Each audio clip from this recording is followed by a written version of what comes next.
যে আমাৰ যোনটো কোকৰাঝাৰ টি ষ্টেট আছে কোকৰাঝাৰ বাগিচা মাগুৰমাৰীৰ ওচৰতে তাত এটা আনন'ন ডেড বডি পোৱা বুলি আমি খবৰ পাইছিলোঁ।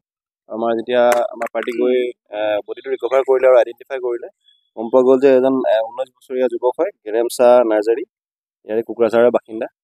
আৰু আমি ইনভেষ্টিগেশ্যন ষ্টাৰ্ট কৰিলোঁ অলৰেডি। আমাৰ তেওঁৰ যিটো CDR আমি অলৰেডি কল কৰিছোঁ। তেওঁৰ লাষ্ট ছাছপেক্টেড প্ৰায় 2 দিন আগৰ পৰা তেওঁ সন্ধিয়াৰ পৰা মিচিং আছিলে বুলি গম পাইছোঁ। আৰু যিখিনি আমি প্ৰিলিমিনাৰী আমাৰ লাষ্ট তেওঁৰ লগত যোনে ইণ্টাৰেকশ্যন কৰিছিলে সেইখিনি তেওঁলোকৰ ষ্টেটমেণ্ট লৈছোঁ। আৰু তাৰ পৰা আমি গম পাইছোঁ যে কমপ্লিটলি এটা পাৰ্চনেল কাজিয়াত হৈছে। এইটো কোনো ধৰণৰ বেলেগ একো এংগল নাই। তেওঁ কোনোবা এজনৰ পৰা পইচা ট্ৰেঞ্জেকশ্যন কিবা এটা ইছ্যু আছিলে বুলি আমি এতিয়ালৈকে যিটো ইনফৰ্মেশ্যন পাইছোঁ। আৰু আনিবলৈ যাওঁতে চাগে তেওঁলোকৰ মাজত কিছুমান ধৰণৰ সংঘাত হ'ব পাৰে আৰু স্পাৰ অফ দ্য মুভমেণ্টত ঘটনা নহ'বও পাৰে।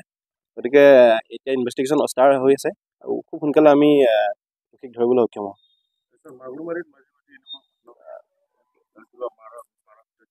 মই এইটো আমাৰ মই অহাৰ পৰাটো এইটোৱে পাইছোঁ। মই আগৰ ঘটনা আমি চাব লাগিব যদি আপুনি কৈছে। আৰু অলপ আন্ধাৰ জেগা হয়, গতিকে তাতে এনেকুৱা হ'ব পাৰে যে দুষ্টিকেদি গাড়ী অলপ অসুবিধা হ'ব পাৰে। আমি চাম এংগলটো। মোবাইল আৰু স্কুটি এতিয়ালৈকে পোৱা নাই আমি। গতিকে আমি এইটো লিডটো যদি ছাছপেক্টজন ধৰিব পাৰোঁ তেতিয়া আমি যদি লিডটো ৰিকভাৰী কৰোঁ আমাৰ কনভিকশ্যনৰ সুবিধা হ'ব। এইটো লৈ গৈছে তেওঁ। টোটেলি এইটো মাৰ্ডাৰ বুলি হয়। আমাৰ যিটো ইঞ্জুৰি পাইছোঁ এটা এবডমেনত পাইছোঁ, পেটত, আৰু এটা হেড ইঞ্জুৰি আছে। আৰু ডক্টৰে ক'ব কিন্তু আমাৰ বেছিকেলি লাগিছে এই দুটা কাৰণতে তেওঁৰ ডেথ হৈছে।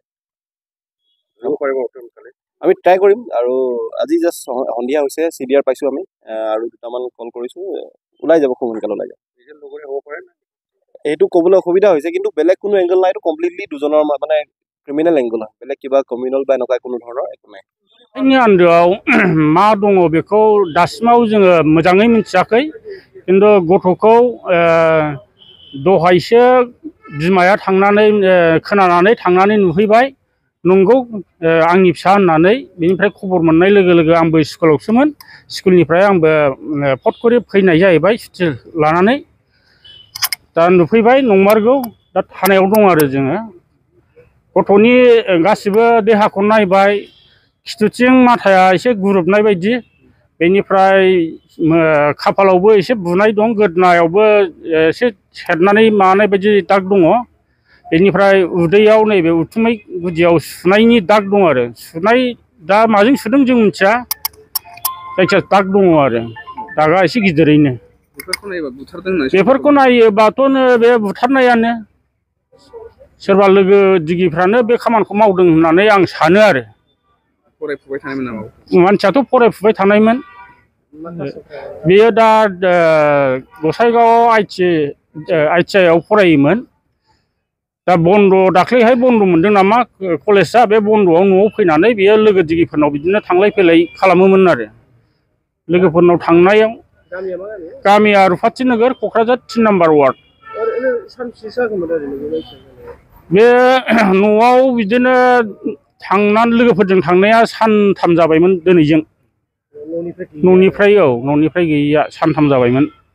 न'खरनि मानसिफ्रा बे सानथामनि गेजेराव रायज्लायनाय जायाखैमोन नामा? न'खरनि मानसिफ्रा सानथामनि गेजेरावथ' नङा, मैयानिफ्राय एसे नागिरलायनाय जादों होननानै आं खोनादों। अब्लाबो जोङो बांद्राय मानो मोनाखैमोन। ओमफ्राय नै दिनैहाय मानसिखौ गोथै देहाखौ मोननायखौ जों मिथिनो मोनबाय बा नुबायबो आरो। क'क्राझार थानायाव लाबोबाय। दा क'क्राझार थानायावनो दङ लासआ। गोथै बे गेरेमसानि गोथै सहआ दा क'क्राझार थानायावनो दङ आरो। नोंथांमोना बुथारदों सन्देह खालामदों, बिनि सायाव FIR होनाय जाबाय नामा? आरो माबायदि न्याय लुबैयो? बुथारनायाथ' सन्देहल' नङा, माने बुथारदोंखौनो जों होनखागोन। दा बिनि सायाव जोङो माने उसित माने तदन्तखौ लुबैयो आरो। तदन्त खालामजानो लुबैयो आरो जों बे तदन्तखौ नांखागोनबो। बिमाफोरनि नामा मा नाम? बिमानि नामा सुकुन्तला नार्जारी, ओमफ्राय बिफानि नामा जगदीश नार्जारी, ओमफ्राय बे बुथारजानायनि नामा गेरेमसा नार्जारी। ओरैनो जाथाया बबे माबानिफ्राय बोखांनो हानाय जादों? जाथायखौ बे मागुरमारि बे साहा फेक्टरि माबानिफ्राय बे खाथिनिफ्राय दा बोखांनानै लाबोनो हादों होननानै आं मिथिनो मोन्दों आरो।